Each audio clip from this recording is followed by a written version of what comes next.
আসসালামু আলাইকুম। আজকে আমরা আলোচনা করব ভূমিক্ষয় সম্পর্কে।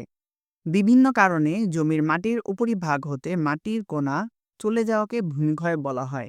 ভূমিক্ষয়ের প্রকারভেদ। ভূমিক্ষয় প্রধানত দুই প্রকার। এক প্রাকৃতিক ভূমিক্ষয়, দুই মানুষ কর্তৃক ভূমিক্ষয়। প্রাকৃতিক ভূমিক্ষয় প্রাকৃতিক উপাদান দ্বারা ভূমিক্ষয় হওয়াকে প্রাকৃতিক ভূমিক্ষয় বলা হয়। প্রাকৃতিক ভূমিক্ষয়কে দুইটি শ্রেণীতে ভাগ করা হয়: বৃষ্টিপাতজনিত ভূমিক্ষয় এবং বায়ু প্রবাহজনিত ভূমিক্ষয়। বৃষ্টিপাতজনিত ভূমিক্ষয়কে আবার চার ভাগে ভাগ করা হয়েছে: আস্তরণ ভূমিক্ষয়, রিল ভূমিক্ষয়, নালা বা গালি ভূমিক্ষয়, নদী ভাঙন।